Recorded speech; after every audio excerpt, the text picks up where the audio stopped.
Hello. I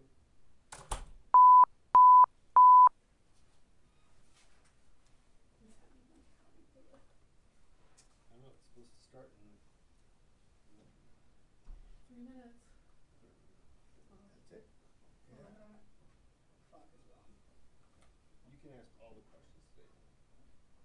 No one else is here. You get to ask as many as you want. 2 minutes. Oh, there's a lot more people. Okay. Jeez. I think you're stretching. They are heavy though, right? Yes. Okay. Weird. Sorry. Oh, sorry. Yeah, don't mess with our Oh, the seating chart here. Talk shit. I finally got the guys in the back room to know where I am all the time. So. It's her last one, I think. I feel bad being here.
Only slightly singed.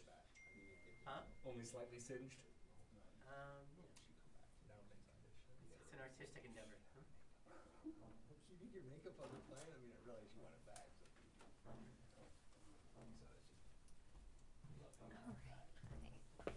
Okay.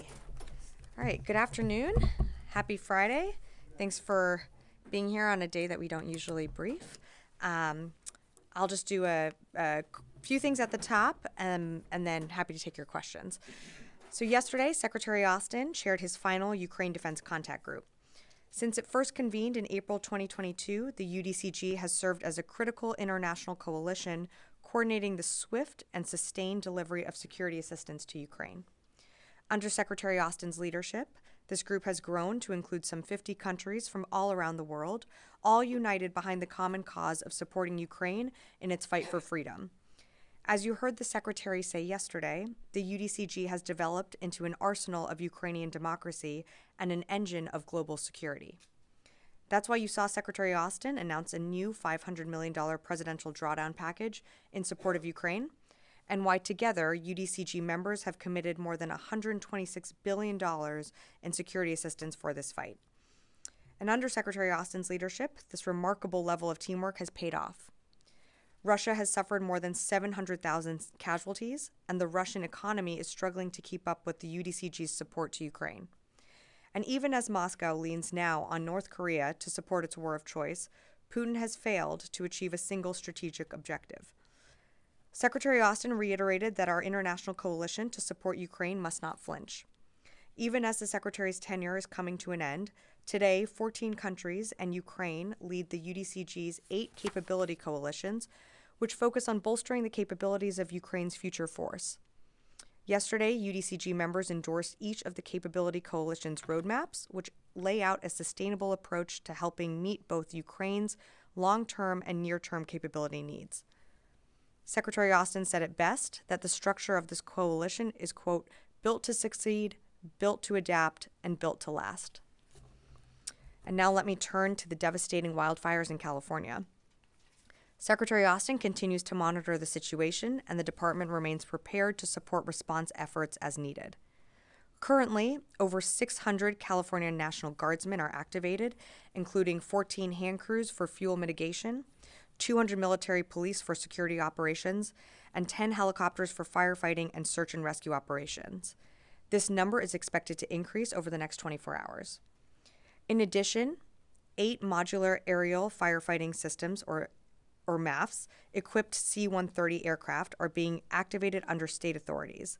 The first 2 are expected to begin operations today, and the remaining 6 are expected to be ready by Sunday. March Air Reserve Base is serving as the staging base for FEMA, and the Defense Coordinating Officer and Element are being activated to support the effort. As announced by the President, 500 active duty personnel currently stationed at Camp Pendleton, California, are preparing to support requests from federal and state authorities with route clearance, commodity distribution, search and rescue, rotary wing airlift, and general support as requested. Earlier this week, you heard me announce that the department is preparing 10 Navy helicopters with water delivery buckets to immediately assist with aerial suppression. Under a long-standing memorandum of agreement with CAL FIRE, active duty units in Naval Region Southwest are prepared to provide aircraft and aircrew to support the firefighting efforts. These units are trained and annually certified by CAL FIRE to provide supplemental firefighting capability when requested by the state of California and approved by the Secretary. It's important to remember that the department is in a supporting role for this response with FEMA, leading and coordinating federal response and assistance. We are actively planning and preparing capabilities and resources and are working closely with FEMA, the state of California, to provide support and to ensure a unified response to the wildfires. And with that, I'd be happy to take your questions. I'll go to the phone. I believe we have AP joining us on the phones. Lita Baldor. Hi, Sabrina. Thank you very much. I just wanted to just clarify, you talked about the 500 active duty. Those are all Marines. Is that accurate? And do you know if they have gotten their orders, if they have started? Can you just give us a little precision on that? And then on the 10 helicopters that you talked about the other day, last I knew, the orders still had not been cut. Do you know if those orders had been cut and if they are actively moving on that yet? Thank you. Yeah, thanks, Lita, for the question. So on both questions, we are actively preparing and standing by to support the state of California as they request that support. On the 500 personnel, you asked, I believe, if they were active duty, and the units that will be going, or the 500 personnel that would be going, all consist of active duty Marines from 1 MEF. And I think I gathered all your questions there. All right, coming into the room. Louis. Is this an example of the department being proactive in placing units on standby? Because as you know, no taskings, no orders been gone out yet. So that doesn't indicate this LA or CAL FIRE or the state has actually requested these assets aside from the California National Guard. So is that the best way to characterize this? So part of this is, as the secretary, to borrow a phrase that the secretary uses, being in a 3-point stance so that we can surge capabilities and assets immediately into the state as the governor's office requests these capabilities. You've seen the president announce some of these, including the authorization of these 500 service members that can go and assist with a variety of capabilities into the state of California. But absolutely, it is a combination of being ready so that we can surge assets in, and then also working with FEMA, which will be the coordinator of all the federal response and the state of California in meeting their needs. And I've certainly gotten this question of why aren't you rushing assets in right away? Why isn't the military putting all of their forces right now on the ground? We have to work with the state. So as the state requests resources, as the state of California requests, capabilities, we are standing by and ready to support, but we absolutely have to work with the state and the governor is going to know best on how to use our assets. So we're working with CAL FIRE. We have a great partner in them. And is there also an issue of having to train some of these troops in fire suppression since that's not a normal tasking? Well, some of this, as I think you heard me mention at the top, especially with the Navy helicopters, we have a memorandum of agreement. So there is, yes, some training component that goes in and certification that CAL FIRE needs to do in order to allow these firefighting capabilities to be implemented in the state. So yes, there is a level of certification and training, but we're standing by ready to support. And as I mentioned earlier, you've already seen, or you're going to see some of the MAFs being operational today, with some more coming in this weekend. Charlie, and then I'll come. Okay, well, it kind of leads on to that, Sure. too. And this is from my own curiosity. The Navy helicopters, if I understood the other question earlier, they're not in the air. We are preparing to support, but we are working with the state of California on where they need to go. So again, this is the president, the secretary, the authorization has been given, but we have to work with California in when they get up in the air and how they're best utilized. Where are they? The Navy helicopters will be coming. You're asking where they're being sourced from. So units in the Navy region Southwest are providing aircraft and aircrew from Naval Station North Island, Marine Corps Air Station Camp Pendleton, and Marine Corps Air Station Miramar. Okay. And my last question, again, leading on to that, to put it in military terms, forward postured, I think is the way it would Sure, be described, yeah. right? So to Louis' point, you've got personnel who are ready and trained, but this is the DoD's own initiative on anticipating a request that they might be needed to. Yeah. That's how. Yeah, absolutely. I mean, we're a planning organization. We plan for a variety of things. We plan for requests to be made from states, and the Northcom has to be able to quickly be able to allocate resources and people while maintaining their day-to-day roles and responsibilities and jobs. So the commander of Northcom has to think about all of this and anticipate some of the requests that we could get from states when it comes to floods, fires, any natural disaster. What we're seeing in California, I mean, these fires are ranging in different sizes and all throughout the state. So of course the commander is going to make the decision to, move and prepare assets. So when the state requests it, we're ready to go. There's not a lag in time. Does that help? More maps available if necessary? Right now, this is, what's been allocated and requested. Again, we can always see support change, as things go on, but right now this is all I have to read out this time. Warren. I just wanted to be clear on this. What so far has California requested? You've said they've requested the maps. The maps are. More, or is everything else just you getting ready in case they do request? So I'm not going to, as you can appreciate, I'm not going to speak for California and all of their requests. We're not the only agency that they are making these requests to. I think it's also important to note that with any natural disaster like what we saw in North Carolina later last year, is FEMA is going to be central in coordinating federal assistance. And I think what's important here is also everything remains so fluid. So California, with all these different fires, has to assess how they are allocating their own resources from CAL FIRE, and then also knitting together what DoD assets can be provided. And not to use like a sports analogy here, but you don't want to rush all your players onto the football field without having a strategy. And that's what we don't want to see happen here. You don't want to see a clog. You don't want to see resources being diverted to one fire when actually they need to go somewhere else. So that's why we're working with the state, with FEMA, and getting some of the MAFs ready that will be operational today. Some will be going in over the weekend. And then, of course, we have our personnel, additional helicopters standing by to support. Are there outstanding requests from California? I think anything that California is going to request, as the president has said, we're going to rise and meet those requests and work with the state with what they need. But I think what's important to remember is we are knitting in to FEMA, who is leading the federal response. So I'm not aware that anything that has been requested from the state of California to the department hasn't been met. But again, we're working with FEMA and California to meet their needs. Very quick Ukraine question. Excuse me, I'm sorry. I just have the $500 million. How much unused presidential drawdown authority will be transferred or transitioned to the next administration? So it'll be just under. Oh, my tablet stopped working. But it'll be just under. No, it's okay. Don't worry.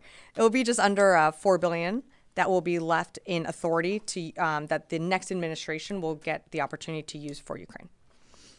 Yes, Constantine. Thanks.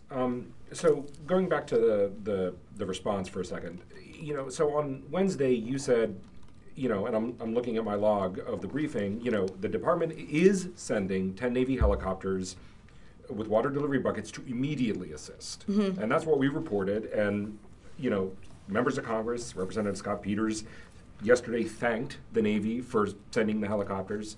And now you're telling us the helicopters have yet to actually show up. So, I mean, acknowledging, as you say, sort of the intricacies of federal versus state authorities, nonetheless, where did this breakdown occur in terms of the messaging of we're sending the helicopters to the helicopters are coming? Fair parsing of words, and appreciate my words being read back to me. Look, we are going to do everything we need to support California in whatever requests that they make. And the president has directed this department to surge capabilities to California. These helicopters are standing by. They're preparing and ready to go for when California is ready to receive them. So by sending, fair criticism, could I have said, is preparing to send? I'll take that. Again, they're standing by to assist with aerial suppression. They are getting certified also by CAL FIRE, and we have this longstanding memorandum of agreement. So what I can tell you is, there's so many different fires raging. Sorry, I have this tickle that I cannot get rid of. So many different fires raging in California. We have to work in coordination with the state and FEMA when it comes to how we address each single fire. And not just the fires, it's the road clearing, it's the management, it's how people get back into their homes. All of this knits together very carefully in an intricate way that is going to take a little time. It's going to take some coordinating. And again, when I was when someone else asked this, like you just don't want to surge a bunch of capability and resources into a region without a full plan. So that's what we're doing, and we're working very closely with the state to make sure that we're getting their needs met. Sabrina. Can I just, I think Constantine had one more. So just to, if I'm understanding what you're saying, extrapolating from what you're telling me is that there hasn't been any issue in Northcom cutting orders. There hasn't been any delays. You guys are being methodical in this approach, and we'll attribute sort of Wednesday to a imprecise use of language. Yeah, that's it. Yeah. Hey, Sabrina. Yeah, Liz. Hey, just real quick, a follow-up Sure. on that. So you just said DoD doesn't want to surge resources without a plan. Can you explain then Without why? a plan with California, Yeah, like of in working with California. Yeah. So why did U.S. Northern Command send the 8 C-130s to California when California hasn't used its own 2 C-130s it already has? So the MAFs are coming from, I mean, I think those were requested, Liz, but let me just do one quick check here. I just want to make sure that I get this right. The MAFs, I believe, were requested, and they're being activated under state authorities. So, this was something that was urgently needed right away. They are, some of them are being put to use as early as today, some more for the weekend. What I said was about surging capabilities. We are gonna work with California with whatever they need when it comes to addressing these fires happening on the ground. But we have to do it in a way that is methodical and in a way that fits in with Cal Fire's efforts, doesn't overlap or take away from any, efforts that are ongoing on the ground. And at the end of the day, we are at the direction of the state and of the governor. So FEMA is leading the federal response, and we are fitting into that federal response. Sorry, just to clarify, you said MAFs. Do you mean, is that like interchangeable with C-130? That's the 8 MAF C-130s. That's right. Okay. Yeah. The MAF-equipped C-130 aircraft. Okay, got it. Thank Yeah. you. Charlie had one, and then I'll come over here. Yep. And then I'm going to go to the phones. I just need to drill down because Americans, especially people in California, were saying, well, what is taking so long? So they're not pointing the finger of blame at why has it taken so long, but they're still fighting these fires. You have grounded aircraft that are capable of doing it. The air situation has been more benevolent in recent days than it has, so that the wind has died down. Is this a question that we put to the governor of California or to the DOD? Well, Charlie, first, for the people of California, I mean, I'm from LA. I'm from the area where these fires are hitting. I mean, my parents' home is like absolutely like they have a car packed and ready to go. They're seeing the smoke. They're seeing the ash fall. I think this is, for anyone that's on the ground that's seeing the devastation that these fires are causing, it's absolutely heartbreaking. So I think first and foremost, we understand what the people of Los Angelinos, Californians are experiencing right now.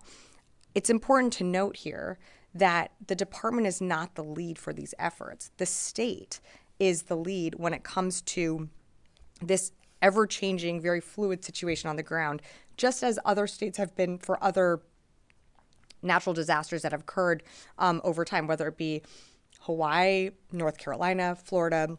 The states are always in the lead. DOD is in a supporting role, and I think it's just really important to remember that we are supporting the state's efforts and FEMA's efforts, and FEMA is coordinating the federal assistance and response like any type of emergency like this. So we're going to continue to work with the lead agencies, with the state of California, to plan and anticipate needs. That's what you're seeing the commander of Northern Command do. That's what you're seeing the secretary do here as well. And, of course, the president has directed this department to be agile and to support California with what it needs during this time. Does that help? Okay, great. It doesn't answer why those aircraft are still on the ground when they should be in the air. Again, we're getting aircraft. There are 2 going up today. Hold on. There are 2 going up today. There's 6 more going up this weekend. We are standing by to support as needed with California, like as California requests, but we absolutely cannot just surge assets into an area without a plan.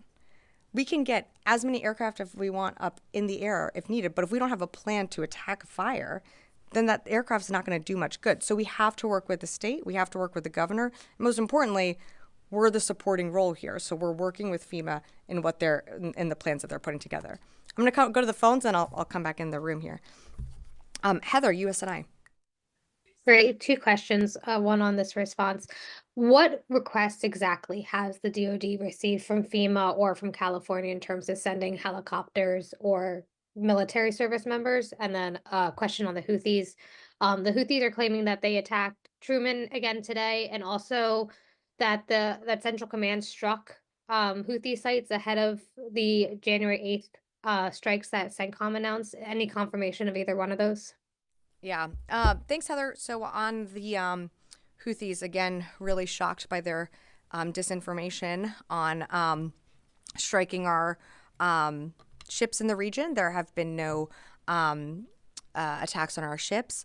In terms of your question on strikes, the most recent strikes that Central Command conducted were on January 8th that I read out here at the podium.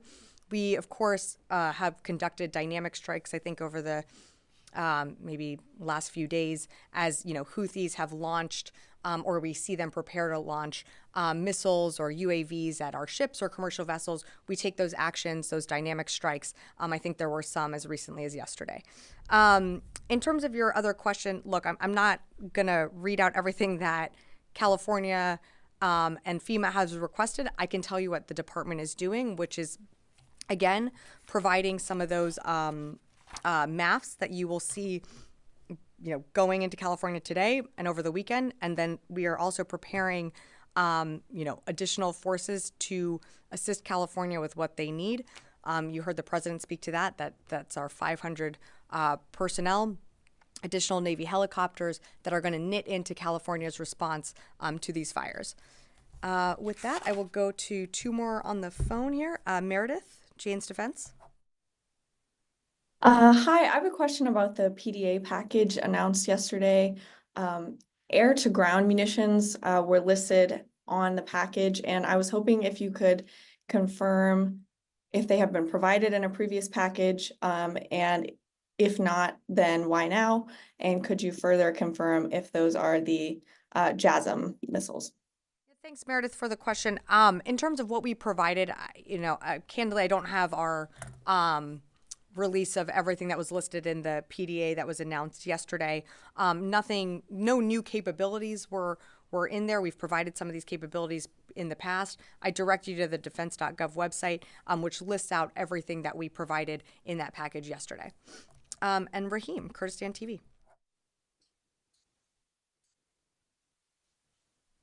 Don't think we have you. Yes. Goyle. Two quick questions. One is, as far as national security is concerned, how much you think TikTok is dangerous for this building, like part of Chinese Communist Party, and also so many activities by the Chinese were also going on around the U.S. Military facilities and all that. Yeah. Appreciate the question, but that is obviously being litigated in the courts right now. So I'm not going to have anything to add on that one.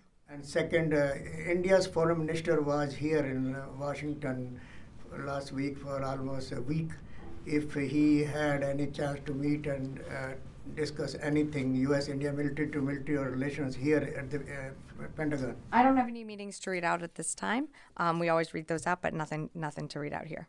Thank you. Yes. Thank you, Sabrina. The Syrian Democratic Forces are suggesting if the U.S. and French troops are deployed to the northern Syrian border, they can diffuse the conflicts between the SDF and Turkish-backed forces. Is there any kind of talks going on, and how do you look at it? I'm not aware of any joint patrols, if that's what you're alluding to, with U.S., French, and SDF forces. No, I'm not aware of anything like that. Again, our presence in Syria remains in that eastern part of the country. We partner with the SDF. Obviously, our longstanding mission to defeat ISIS in Syria remains, but I don't think there's any truth to those reports. Okay, great. One more, and then I have one more. I have one more thing to add at the end of this. Okay, yeah, it's just we all had questions about Syria because the troop numbers, as we know, well, at least acknowledging that there are more troops there, 2,000 troops. But there have also been some rumors, not only of movement and setting up semi-permanent structures, but they may be planning to pull out if necessary. Or Who's they? The U.S. troops that are there now, Okay. if ordered to by this new administration. Oh. So has there been any change in either the posture, the number, or the status of the troops there? So let me adjust your question on the structures being set up. I think I talked about this on Wednesday, but if I can be more clear here, I will. The U.S. is not setting up any type of basing or permanent structures in the Kobani region, which I think is what you're referencing. In terms of U.S. presence and force posture, no changes. The incoming administration can't speak for any decisions that they will make, but in terms of this administration, this secretary, no changes to force posture in Syria or Iraq, and the mission that they're there for still remains when it comes to ensuring the enduring defeat of ISIS. Okay, so just very quickly, it's Friday. It's also my last briefing.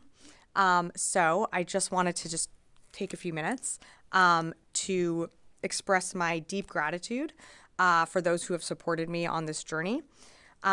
First and foremost, I deeply want to thank Secretary Austin for entrusting me with the incredible honor of standing up here, briefing all of you, representing the department. It's truly been a privilege to be up here every single time that I've been able to do it, representing our men and women in uniform and our dedicated civilian workforce. To my joint staff colleagues, thank you again so much for your unwavering support, your patience with all my questions, sharing your knowledge. You've made me better every single day because of that. To my OSDPA family, because we are a family, and so I thank you for that. To my DPO teammates, you're truly the heartbeat of this press team. Your patience, support, your friendship have really meant the world to me. You've challenged me, you've pushed me, you've given me confidence to stand up at this podium and to represent you all. I just do have to shout out and give a special thank you to our ATSD, Chris Marr, Carly Weibel, General Ryder, Colonel Devine, and Chris Garver for all your help, support, prepping me for all these briefings. It's been invaluable, and I truly don't have the words to express my gratitude, so thank you. To my lovely press colleagues in the room, you're indispensable to democracy. We've had our debates, our disagreements, our commiserations, our conversations. You've certainly challenged me. You never took it easy on me from day one, from my first off-camera gaggle, which you can go back and read the transcript on how rough that was, to where I am today. And even today, even having these conversations and these debates, you've pushed me to be better. And so I really respect all the work that you do. I appreciate all the work that you do, and just thank you deeply. I've truly loved working here. So I've had the opportunity to work with the best people. This is the best team I've been a part of. And it's been an honor every single day that I get to stand up here. And so just thank you for everything. And I will leave it at that. Yeah. Thank you, Charlie, especially after